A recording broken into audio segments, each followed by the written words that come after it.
Welcome to the Atheist Podcast. I'm Erin. And I'm Kelley. Atheist is where we will explore American cultural trends through the lenses of a devout theist and a devout atheist. We will discuss the messiness of being human, the latest in social science, psychology, and American culture, and what any of it has to do with Homo sapiens' longtime preoccupation with religion.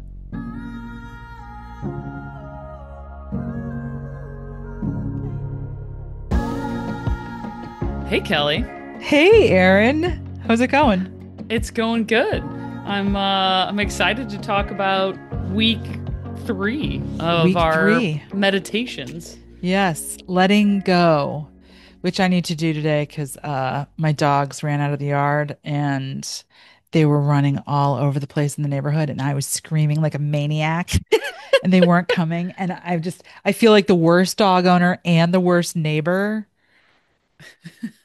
I have to let it go.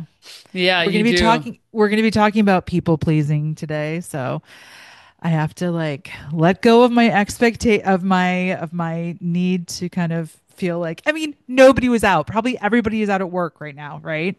Yeah. Or out, or it's a beautiful day today. Everybody's gone, so I need to. Let that shit go. Yeah, Sugar was she got out the other day. I was went out to the backyard. I'm like, oh no, where is she? And the side gate was open because Tommy had taken his bike out and he wasn't. So anyway, then I'm running around, same thing. And but we have neighbors, everybody knows her. So we have people that'll just be put her back in our house. Yeah. See, that's good. That's good. Well, yeah, one of our neighbors that did come out and was like, do you need any help? I'm like, I don't know. They won't come to me. I'm like, ugh. Anyway, man. letting go. Yeah. Then we can go ahead. Oh, I was gonna say it's good. I thought that it was interesting this week. In thinking about the Let Them book also, there's a lot of definitely similar themes. Yeah. I thought about that a lot. All right, well, let's jump in because we got a lot to talk about. Okay. So week 3, the theme is letting go. And then day 15, what if this were easy? On the false allure of effort. This is great. This idea that we kind of, this Protestant work ethic in all of us that's just kind of baked in, that if things are meaningful, they need to be hard, right? And the fact is, sometimes we just need to allow things to happen, and to define meaningful tasks based on exertion is really a fallacy. And if you're the kind of person, he says, who needs prodding, what it does is it turns our daily life into this internal battle between who we want to be and who we fear we are, which I think is just that's just brilliant. There's one passage in here that I really thought was very funny, and it was the one that really stuck with me. And he was talking about this comment on a Washington Post article, which I thought was hilarious. Just a random comment. Yeah. And he describes it as a splendid comment, but it was they were talking about how my my used to get really upset at what she perceived as my half-assing, right? And she said, I'm 48 now. I have a PhD and I'm a thriving, influential career, and I still think there is very, very little that's worth applying my whole entire ass. I'm not interested in burning myself out by whole assing stuff. That will be fine if I half or quarter ass it. Being able to achieve maximum economy of ass is an important adult skill. Maximum economy of ass. Very funny. Yeah. Very funny. It's and I feel like that's been one of the things, in my life, even from the time I was a kid, I was always what's the minimum thing that I have to do to get, but I still wanted to get the A or whatever, right? I wanted to achieve some threshold, but what was the minimum amount required to get to that goal? Yeah. We're already there. We're already asking ourselves, could this be easier? Yeah, we are not ones for making things more challenging. Yeah, I agreed. But even even in doing that, even if you're somebody who tends to look for the kind of the easy path, probably there's still some residual guilt or shame around that even. So just the full permission, I think, is really wonderful that he gives Yeah. you in in this little this little chapter, because he talks about if we really align ourselves with that idea of things have to be hard, then what that does is it causes us to avoid easy tasks that we could be just easily doing because in Yeah. our mind either they're not meaningful or we're not thinking about them correctly, so we just tend to like overlook them. And then when we do the tasks that are challenging, we tend to perform them with this kind of nervous energy and effort that makes them not really pleasant. Yeah, it's interesting. Like there is that phenomenon. I find that sometimes with certain things that I don't know, I find myself involved in, but where like, it's not like a high level of effort, and you would think that there would be like more people that would want Mm-hmm. to participate, and it's actually the opposite, Right, where you're right. like, why didn't more people apply to do this? And they're, Mm-hmm. for whatever psychological barrier that was in place, Yep. like it doesn't attract Right. the people that you think it would. Well, and the same thing goes for like if you're offering, say, like a free workshop, Mm. chances are people might say they're going to come, but then they tend not to come, right? Because there's Mm. this idea of like just this idea of investment, right? Yeah. Even if it's $3, even if You're it's a like, I nominal paid. fee, there's something that we kind of bring worth to it. Yeah. Um, Yeah. You've yeah. sunk your cost, right? A little bit into that. And so you're Yeah. like, well, I don't want to lose that contributed effort. Actually, we were talking to a client about that today where it's a nonprofit client and they have it's a healthcare Hmm. related nonprofit, like a cancer related one, and they have a quiz that's like kind of ranking your risk for a Right. certain type of cancer.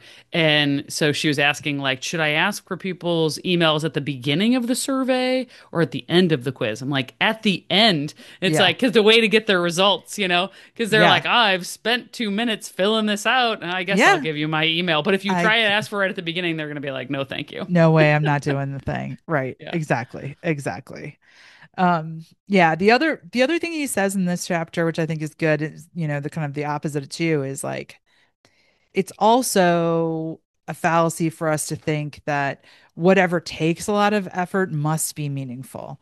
Like just because we're exhausted by something doesn't mean that we've actually created meaning, you know, Yeah. and Yeah. something that's really, I mean, some things just are tiring and they just need to be done, you know, like the Yep. dishes for Yeah. me, because I Yeah. hate doing them. We're back on the dishes. We're back on the dishes. I will always come back to the dishes.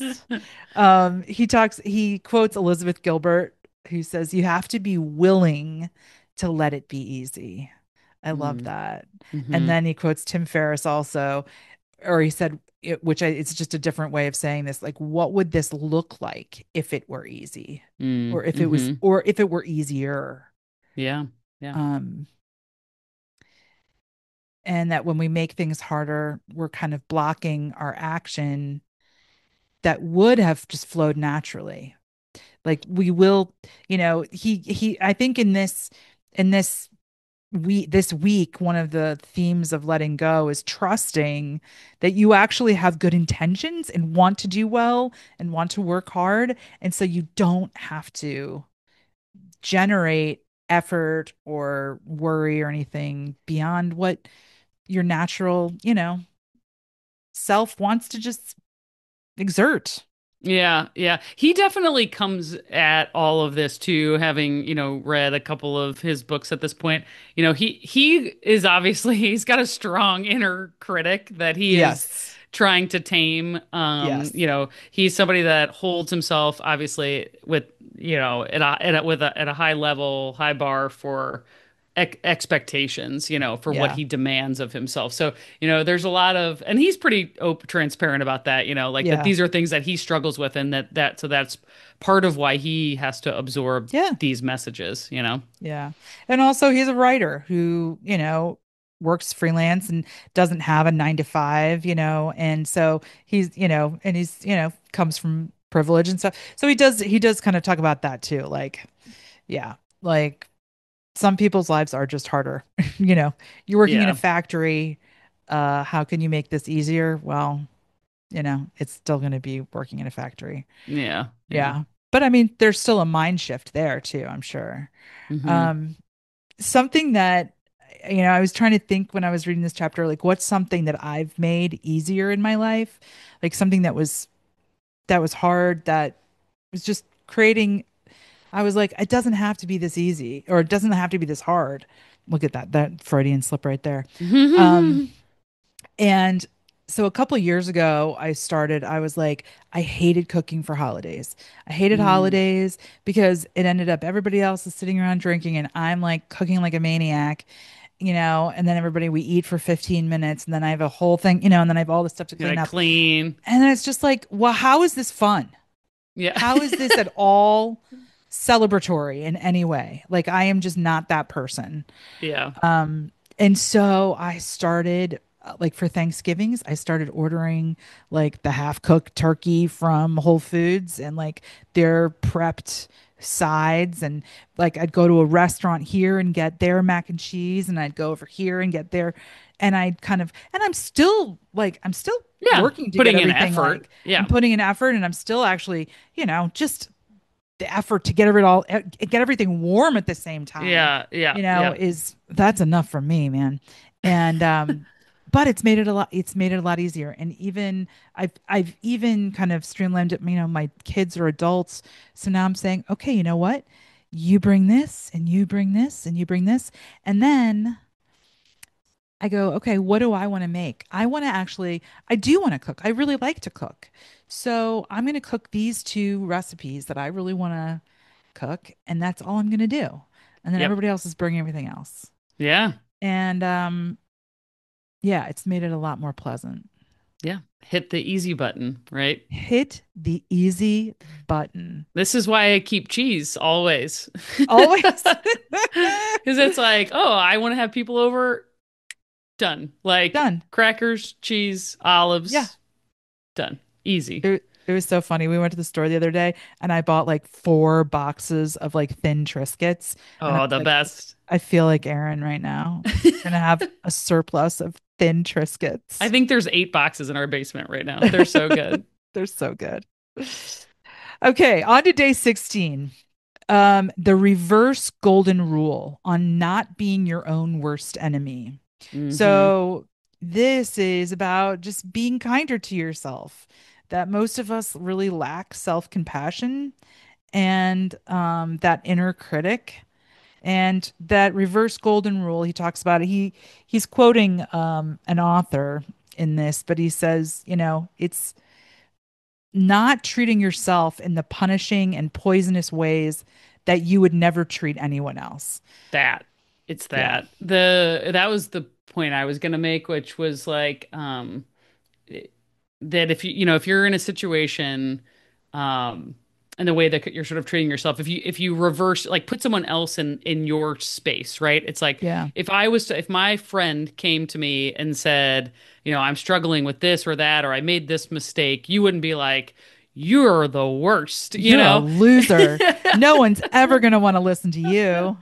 I know. Yeah. You wouldn't do Yeah. that, right? And so Of it's like, course why do not. we do that to ourselves? And it's always a Yeah. good mental exercise to sometimes, I try to do that a lot, like and not even just in that scenario, but like um like Lauren and I, we run and we always talk when talk about stuff when we're running, and um sometimes will be critical of like this or that, or Hmm. a situation, and it's like, well, let's change the characters, right? So let's say Mm. that this person that you're upset with, is actually one of your best friends. Does what happened change now how you perceive this The situation, you event. know? And Oh, it's an important mental exercise because I think it helps you have more compassion for everyone. yeah, yeah, yeah. So not just yourself, but also those people that, so it's maybe a bit good kind of like political Yeah, tool, like like if when you're talking about politics or could be policy. politic. It could be politic. I mean, I think you could apply it in so many Yeah, different ways. But like, if it's like, oh, I'm somebody's mad at so and so because they did X, Y, Z, right? And right, you're like, okay, well, let's flip the characters around. Like, let's say that it was your friend that did the thing, and this is the right. other. Like, would you perceive it differently? Well, like, yeah, you would, Yeah, because that's just yeah, human nature. right, right, right. And we should all be afforded a little grace. Yeah. Yeah, yeah. Yeah. Um, he also in this chapter he talks a lot about Susan Piver, I think it is, who's a Zen uh, Mm. meditation teacher, and she says, and she had a chapter, or maybe it was an article or a chapter, or something that was just titled "Getting Stuff Done by Not Being Mean to Yourself." I love that. And he talks in this about like, and again, this is like, it's going to sound like, oh wow, what how much privilege do you have to be able to say this? But he says, do what you feel like doing. And if you feel like, if you don't push yourself, prod yourself, beat yourself into doing the things that you should do, like you think you're just going to be scrolling through Instagram, if you just kind of let yourself do what you do what you want to do. Hmm. He says, actually, probably what you're going to find is that you're going to scroll through Instagram a lot less, because our scrolling and our kind of our doom scrolling is more probably a reaction to the resentment that we feel for trying to force ourselves into doing those things that we don't want to do, Yeah. Yeah. I which mean, I he's think is talking great. about too, like, getting up at 5, meditating, journaling, breakfast, Right. like, that's a very rigorous approach to life, let's just Yeah. say, right? And that is too much, right? It's too Yeah. and to beat yourself up for not being able to do For all not of being able to that do all all the this. time, Yeah. that's crazy. Now, on the how I feel about scrolling and whatnot. But the I was just listening to it was Mel Robbins. She was interviewing Yeah. somebody. And so the author of the Let Them book, she's just great. She like interviews Yeah. really interesting people. But I guess there's a study, and I don't remember which professor she was talking to, but that on average, people using social media, I think if you're like whatever coming of age now, right, and you're Yeah. going to use social media throughout your life, you're going to spend 20 years scrolling. That's That's because that's how insane. when you think about on average how much time people spend doing it on a daily basis. That's insane. 20 years. That's insane. That's insane. So if you think about, yeah, and so we're going to talk about scrolling in a couple of these chapters, but in this one, I think if you think about, like, if you're like, oh, you have an hour of free time now, what do you want to do? Chances are you're not going to be like, oh, I'm dying to scroll. Yeah. You're not. You're probably scrolling. You're you're using that as a way of avoiding something that you Yeah. feel like you should be doing. Whereas if you just take away, what he's talking about is just take away the should, and just allow yourself to notice the things that you really want to do. And they're going to be generative, good things. We Yep. want to be productive. We want to create good things. We want to have good relationships. So just trust yourself in that your desires are going to be, in line with what you want to do, and that you're not going to just like fall off the cliff. Yeah. Um, but we're kind of constantly, um, internalizing this falsehood that unless we watch ourselves like hawks, we're just gonna become like, you know, 10-year-old boys who just want to like play video games all day. Um, and I thought this was really, I think, an important part of this chapter too, that he said constantly berating ourselves is actually more self-indulgent than just giving yourself the generosity to do the things that you desire to do. Yeah, Like, there's some truth in that, right? yeah. That there's, you know, Yeah, spending time, like the amount of time that, and he kind of gets at this later, I think, in one of the other passages, but like the, um, when you're in that like internal critic mode, like the amount of time that we just actually spend in our own heads thinking about ourselves, yeah. it's Well, like right, so much time. right, right. Yeah. And just bitching about ourselves. I remember this years and years ago. I was teaching at the summer camp, and at lunchtime there was this woman who she was this beautiful young thin, fit woman. And every day at lunch, she would just like beat herself up about dieting and how she Yeah. can't eat healthy and how she hates, like, and she would just go on and on. And I was like, and that's what I mean by like, and I think that's what he means by that self-indulgence, right? Yeah. Yeah. It's like, then, eat a sandwich. Yeah. Like, Yeah. grab some pizza. Like, stop doing this thing that you think you should be doing and then like bitching about it to the world that you're not doing it. Just do what you want to do. You're Yeah. fine. Yeah. Yeah. Ugh, drove me nuts. It's long enough. Oh, man. This person is not in my life, so they will not be hearing that. They would Okay. never. All right, moving Oh. on. So be kind to yourself. Stop beating yourself up, everybody. And I'm going to beat you up for being beating yourself up. Okay, day 17. Um, don't stand in generosity's way on the futility of becoming a better person. Mm. Yeah, Yeah, okay, so my big takeaway, I'll see if I steal your big takeaway from that's this fine. was um he says so I learned this from his meditation teacher Joseph Goldstein, Yeah, and I seek to follow myself, which is to act on a generous impulse the moment it arises. yeah, I was like, that is good advice. It stopped me in my tracks when I was listening to this. I yeah, had just dropped Elaine off at camp, and I was on my way home, and I thought that's right on. And I feel like I try to do that, but I am yeah. like that. I think I can apply even more of a conscious effort, like Mhm. because there are that moment that you kind of hesitate. Mhm. Um, so but I try to do that, especially like in just in conversation with people, like if you Yeah, appreciate something about somebody yeah, that whatever it is, like just say it out loud. Matters, yeah, that yeah, matters. yeah. I love that. I love that. And I love that kind of that that incorporating that generosity of spirit in relationship to that Goldstein, that Joseph Goldstein. Yeah.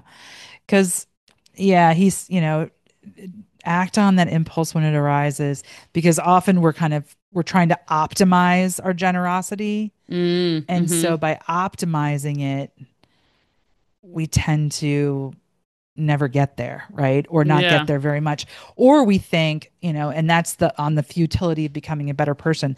Like, I have to become a better person. I have to make myself a more loving person so that I can be more generous. When it's like, no, you know what? Unless you're like a sociopath, you're probably a pretty great person. You're probably a pretty generous person. Just allow yourself to be the loving person you are. You don't Yeah. have to, again, you can just let it be. You don't have to work at it, because when we try to like muscle this stuff, that's what is it's this way of avoiding it. Um, so yeah, we want to feel optimally kind, which often doesn't translate our impulses into actions. So when we have those impulses, we need to take it into action. And then he says, notice what happens when we do act on our generous impulses, and that we'll notice that generosity never leads to remorse. Nah, yeah. It's always a good feeling, right? It's Yeah. always a good feeling. So Yeah, so I took it, yeah, from the beginning as not necessarily just generosity in financial terms, or yeah, like give it. I mean, it's just, of course that can it that's applies to part of that it. too. Yeah. Yeah, but yeah, I was thinking also just more of, when you feel that impulse to thank someone or Yeah. to, just to like to do it and do it with a little bit like be effusive a little bit, and Yeah. it means Yes. so much. Like, I mean, when people do that, to me, it's like you think about it all day, Of You're like, course. wow, that's Yes. awesome. And you know what? We can have a lot of good things happen to us, but we tend to remember the negative things. Oh So yeah. the more kind of, that the more generosity we can bestow on each other, yeah, the more we're going to be apt to we're going to remember it. The other thing Yeah. that this chapter made me think of was uh Adam Grant? Grant's book Givers and Takers. And thank you. That book, which I think is so fascinating, he does this study where he goes into these businesses and he rates these people. He interviews these people, and then he kind of puts them into categories of there are givers and takers, and then there are like, people who are just kind of like neutral, who are like, I'll, I'll give and you take, blah, blah, blah. They're kind of equal. But then there are people who are really givers, and then people who just take. And he found that the givers are both the least productive and the most productive Mm-hmm. people in any organization. And because there's a sense that, I'm sure that there are people. I'm curious if this idea of like, I'm going to be a giver, I'm going to be a generous person, but I'm going to keep making like, you're focused on making you a better person as opposed to just the ease of acting on impulse, right? Mm. Like that's maybe a distinguishing characteristic between those successful givers and the unsuccessful or the unproductive givers. Does that make Yeah. sense? It does. Yeah, it's a good Like there's a question. compulsion or something, Uh-huh. or a, I can't remember what, yeah, I'm trying to remember. I mean, I vaguely remember that study and yeah. what it came, his conclusions were. I do remember that it was both. Well, because But there was boundaryless. I think the people that were not productive were kind of boundaryless. And so, yeah, I'd you like know, give to a point, right? yeah, Yeah, where and then at a certain point, then it's like you want to be a giver but not be taken advantage of. Like, yeah. yeah, that makes sense. That makes a lot of sense. But this kind of, I feel like, I don't know, spoke into I that for some. Yeah, and I think, well, the other part with being a giver, right, or being generous, is that these sorts of things are, they're reciprocal in nature. Yeah, So, like when yeah, you're like in a work environment and you help other people, well, when you need yeah, help, then other people want to help you. Like yeah, it just works that way. But then if you're the taker all the time, when it's like, oh man, I really need help, everybody else is like, I don't really want to help that yeah. person because they're never helping anybody else. Right. Except So. that boundaryless giver who's like, I'll help you. Yeah. And then they get taken advantage of. And then they Yeah. get taken advantage of. Uh, Exactly. yep. All right. Day 18. Allow, and this it leads us right into this, allow other people their problems, Hmm. minding your own business. Yeah. Yeah. Yeah. And this is definitely something that is in my uh to work on, is has always been on my to work on bucket or list, because this is about people pleasing. This is about kind of codependency, right? Hmm. um Over investment in other people's opinions and feelings, um and Other people's negative emotions are ultimately a problem that belongs to them, and you have to allow other people their problems. Yeah, yeah, yeah. This is good. This reminded me a lot of the Let Them To book. let them, yeah. I also, where did I read this? I don't remember, but I came across this in the last few weeks and it kind of stuck with me, but the phrase was something to the effect of like don't don't bother yourself with the opinions of other people whose lives you wouldn't want. Like, Oh, yeah, and I'm like, "Oh, that is so yeah, smart." yeah, yeah, yeah, You know? And it's like, yeah, if somebody, and I think it was also kind of to the effect of like, or like who hasn't done something that you're trying to do, you know? yeah, So like, I think about that sometimes in um, whose perceptions should you care about, right? Like right, if you're aspiring to do something and there are people who have come before you, learning from their perspectives and their perspective of what you're trying to accomplish would be really helpful. But right, then the listening or spending any time with naysayers or people who are just like in the peanut gallery, and that right. it's like, don't Not waste your helpful. time. Not Not helpful. helpful. And even in that, but even in those people that you like kind of can aspire to be, you want to learn from them through critique or whatever, but even their negative emotions Mm, are hmm. not your responsibility, right? No, yeah. Right. So, um, you do something to piss them off, yeah, you can. I mean, of course, you want to take responsibility for your actions, but you're not responsible for how they respond to you.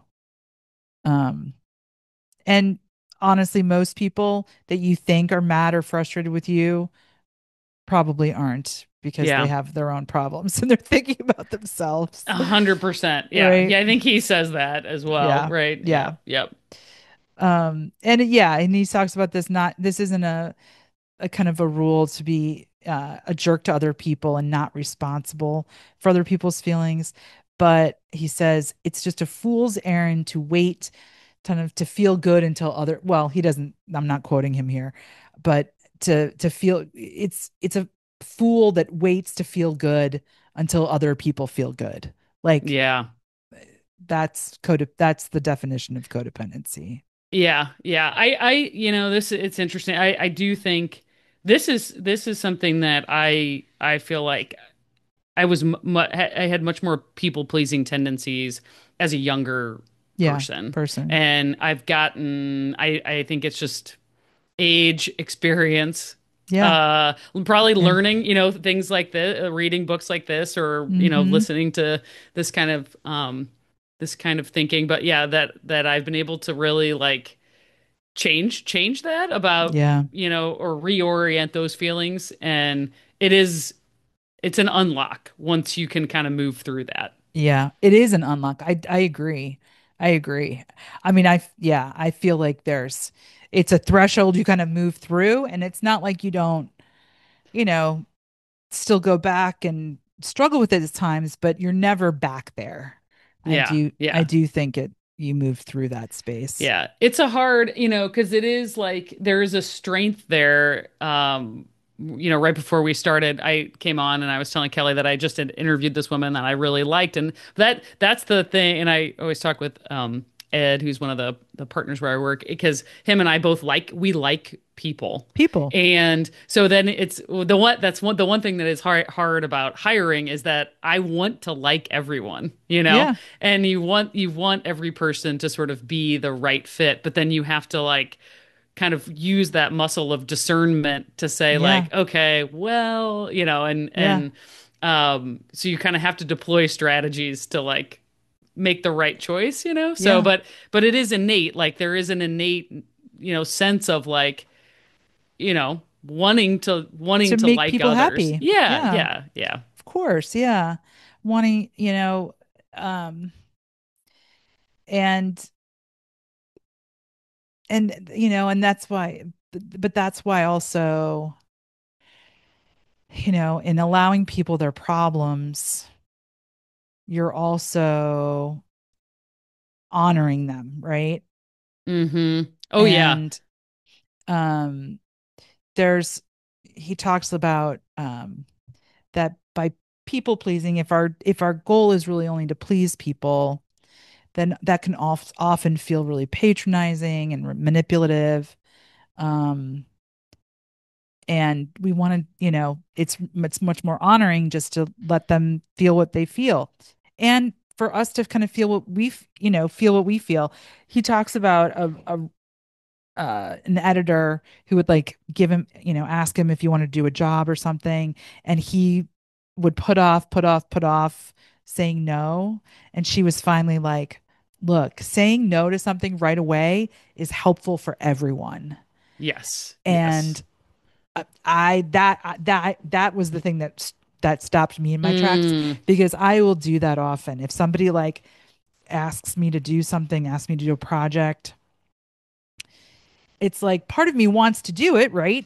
Because I am excited about the prospect of doing something new, but also I just want to make that person happy. Yeah. And so, but if I kind of know I don't want to do it, I will put it off. I will put off responding because I'll Yeah. put off that inevitable like disappointment. But also, Yep. it's like, who do I think I am that like Yeah. my saying no is gonna like, oh no, this person's gonna be so disappointed because I can't do this. Yep. Um, Yep. so that was really helpful to me. Just be like, if you know it's a no, as soon as you know it's a no, say no. Yeah, yeah, that's good. I think this was also the chapter maybe where he talked about like when I don't respond to somebody's emails right away, it's because I'm really busy. But when other people Yes. don't respond to my emails, it's because they hate me. Yes, yes, yes. That's uh, also so true. it's so funny. I feel so seen. I I know, feel I know. But yeah, again, it's like just reverse. yeah, Anytime it's another one where it's like, okay, I'm feeling this way. Well, let's reverse the characters. yeah, Okay, they're probably just busy. yeah, Let it yeah. go. Let it go. Let it Uh, go. Okay, mhm. day 19. A good time or a good story on the upsides of unpredictability. Mm-hmm. I love this, the idea that like everything is either a good time or a good story. I mean, I think not everything, right? But most things kind of, even if it goes poorly, if it's not a good time, at least it becomes a good story later. It's true. It's true. Oh my God. It's so true. It is like, and then sometimes when you're in the middle of those like just disasters, you're like, Disasters. well, a year from now, we'll be able to laugh about this, but Yeah, not yeah. right now. Not right now. Right now, this is not good. Yep. Yep. Oh, yeah. Yeah. So in this one, it's interesting. Okay, so that's the subtitle or whatever is on the upside Unpre of unpredictability. right. And he gets into, um, like later this, he's kind of talking, I don't know if I'm jumping ahead, but he's talking about control or like the Yeah. desire to control situations. And so I loved that if I can read, there's one passage in here that this was the other one that I was like, oh, this is really good. Yeah. Read So it. he says, our desire for controllability backfires, undermining our efforts to build happy, fulfilling lives. The human dominion of nature has caused nature to escape human control, threatening our flourishing through runaway climate disruption. The more people with whom we're able to connect digitally, the worse the loneliness epidemic gets. And Yeah. the more vigilance parents exert over their children's comfort, the more anxious and uncomfortable they are. In short, Mhm. the more we try to render the world controllable, the more it eludes us, and the more daily life loses what Rosa calls its resonance, its capacity to touch, move, and absorb us. Yeah. It's good. It's Really good good. stuff, man. I was like, man, he just nailed all like Yeah. everything in one paragraph. Yep. Yep. So good. Hmm. The more we try to render the world controllable, the more it eludes us. Hmm. I mean, that's Hmm. it right there. Underline it. I have it Um, underlined. Yeah. yeah, yeah. And yeah, and this idea of unpredictability, you know, he he kind of sets up this idea that control, like almost like the opposite of control, is being in relationship with, right? Yeah. And Yeah. so we need some control, right? Because we need to have enough control to create structure for a relationship. But once that structure is in place, whether that's a relationship with a person or a relationship with the world, Mm-hmm. we don't know what it's going to be. We Yeah. don't know how it's going to happen. Um, but yeah, the value and depth of experience relies on that unknowability. Um, Mm. and, the words, to me, this is like co-creative, collaborative. Um, it to me, those are the most exciting spaces to be in. Yeah. Yeah. Yeah. It's funny. And they're messy. They are. They are. I was telling Lauren because this is like not how medicine. I mean, there is Yeah. obviously there's a lot of unpredictability, but like their whole job is studying how to take some unpredictability and like come to a Yeah. resolution that is sort of like defined in a way. Um and so she's always like help me understand like your guys, the process that we go through at work. And it's like, well, we start the project and we don't know anything. And then Is we that still do, crazy? and then you just keep like, the whole process is just learning. And then Yeah. you build as you learn. She's Yeah. like, that's You just cut weird. this out. It's not this. It's not Yeah. this. It's not this. Also, the other thing I loved in this was he talks about I guess when this quote or something that he was talking about is translated isn't into German and he uses a word. Oh, It's at the end. Ansschmagen. I don't know how to say that. Yeah. And okay, wait. And What it's this means in supposed English is that this is the word that appears startlingly yet wonderfully in the translated version of the passage is cuddly. cuddly. Yeah.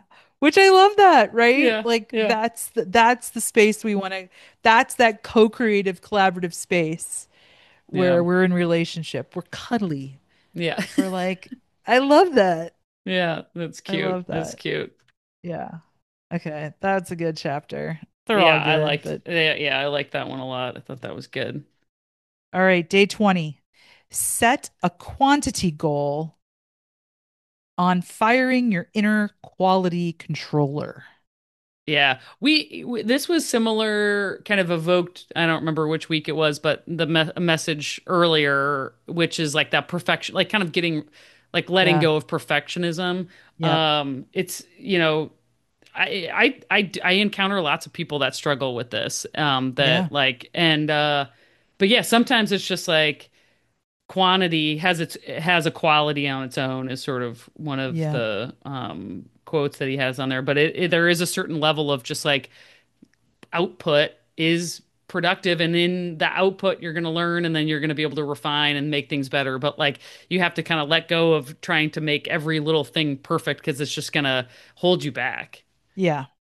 Yeah. That and yeah, I think this is really, really helpful. And this is a really hard thing to follow, I think, to to switch gears on uh because it's hard. It's hard for us to even create in private, on a notebook, on the computer, on the easel, wherever we're creating, Yeah. right? It's hard for us to create anything that doesn't seem perfect or Good. good. Yeah. Yeah. So here, there's a quote in here. So or a passage. It's quantity overpowers perfectionism. Yeah. Perfectionism is your brain trying to protect you from harm, from coming up with an idea that is embarrassing and stupid and could cause you to suffer pain. We Yeah. like the brain, We but you like have the to brain. shut the brain off to come up with ideas. A quantity goal puts you back in the driver's seat. Instead of hoping you produce something good, Yep. you get to know you'll produce something. Something. Yep. Yep. Yep. Yeah, especially for a writer, Especially for a writer, but but for even just every. Yeah. for everybody. When you're just trying to generate, he talks about generating 10 ideas a day, compelling ideas a day. If you can't think of 10, then come up with 20. Yeah. I love that. Oh Um, man. yeah. And he talking about this resistance or this need for us to kind of focus on quality too. He talks about assuming that all our ideas fall short, that we already kind of come in with this predisposition that anything we create is not going to be good, right? We have this insecurity.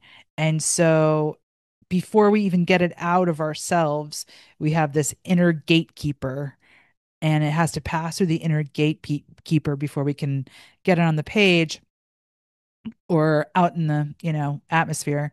Um, and then, but then when we get stuff out there, if it's not perfect, that makes us even close up more until he says we're constipated and we can't get anything out at all, which I love that. I love that. That's so Um, good. All right. Day yeah, 21. day 21. This one, I felt like I actually really needed to hear this chapter because Yeah. Let man, me oh see what the man. title is. The title is What's an Interruption Anyway? On the Importance of Staying Distractible. This is where I think, yeah, go for it. What are you Oh, gonna say? I felt so much like, man, I am in that headspace. Like the negative version. I mean, the headspace that he's like, don't be in this headspace. Don't be in this But headspace. Don't look at every distraction as like this awful thing yeah, or yeah. Well, it's just interruption. because you're just kind like it's sort of, I feel like so often like, oh, if I have these things that I could accomplish if people would stop interrupting Yeah, me. right. And I mean, I'm like really, really in the throes of it because it doesn't matter where I am in the world. It feels like and I think we even feel that way. I'm sure we carry a lot of that stress with us now too because of mobile phones. So then like Oh yeah. everything we're doing is constantly, we're being pulled out of it. And Yeah. like there's just a lot of cognitive load that comes along with that. It feels stressful, I think. Yeah, well, and I do think shifting our attention so often is stressful.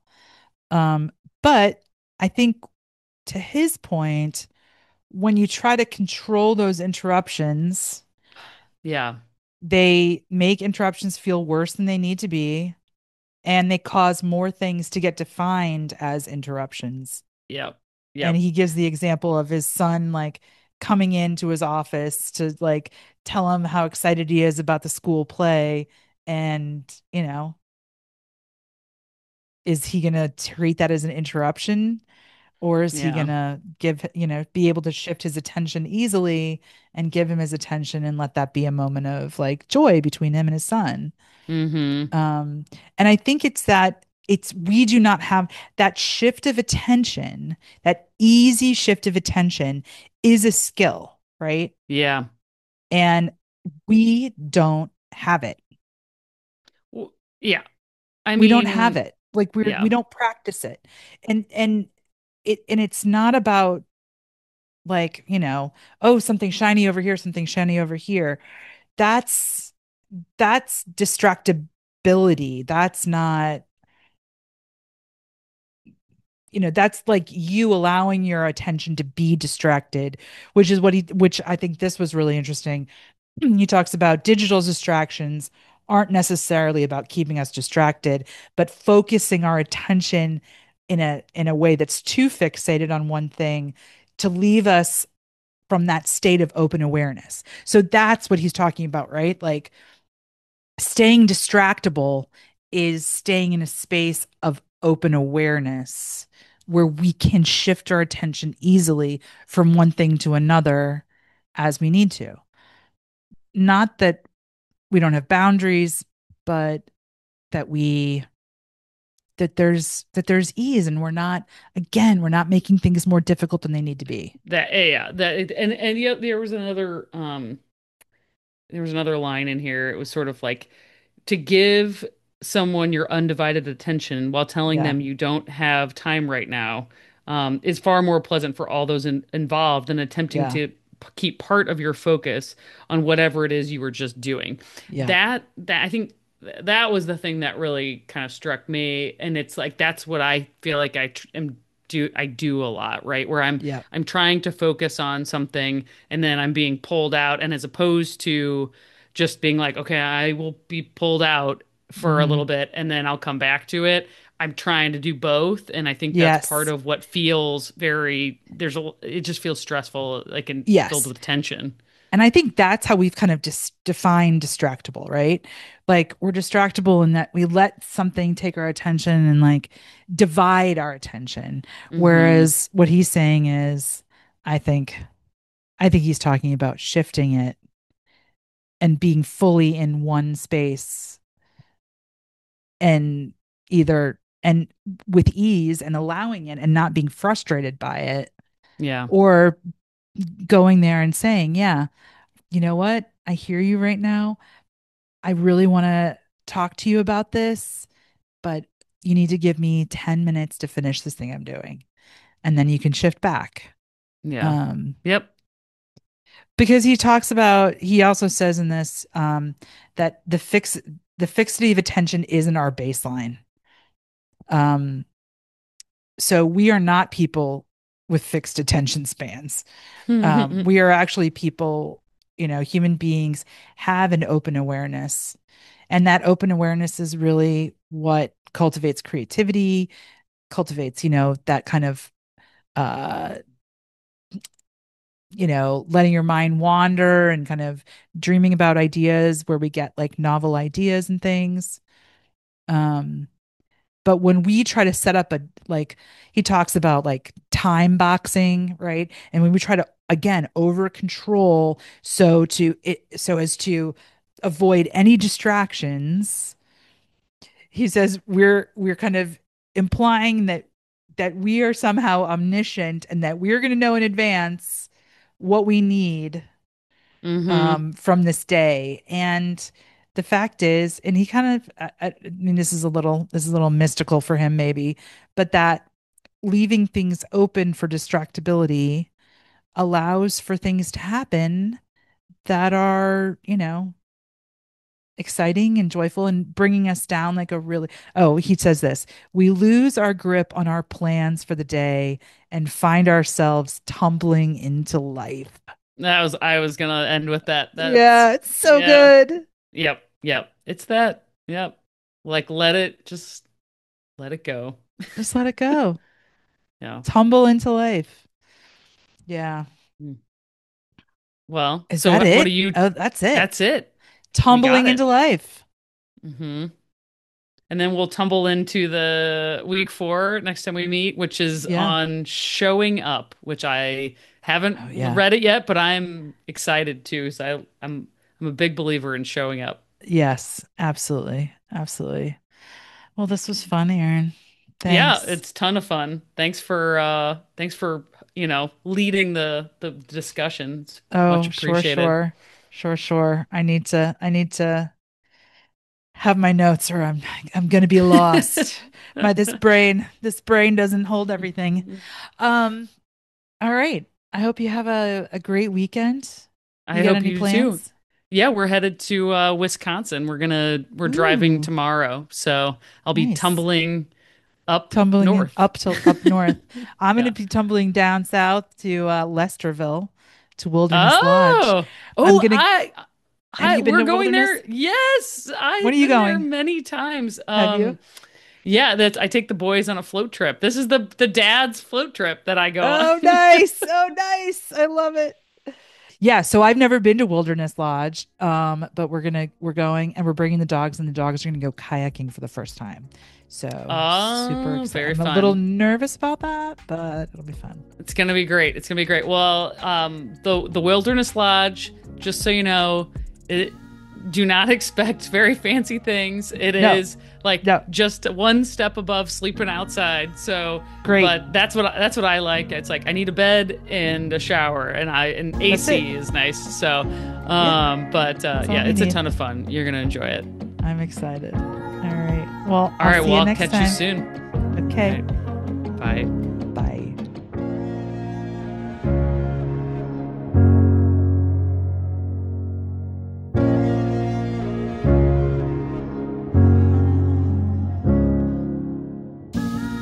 Thank you for joining us on Atheist. If you enjoyed the conversation, be sure to subscribe, leave a review, and share the episode with a friend. We really appreciate our listeners. It's because of you we keep growing and connecting with new people. We always love hearing from our listeners. Get in touch with us at atheistpodcast.com, follow us on our socials, or leave a comment on this episode. Atheist is produced by Justin Sywell of STL Podcasts. Thank you for listening, and keep looking for connection.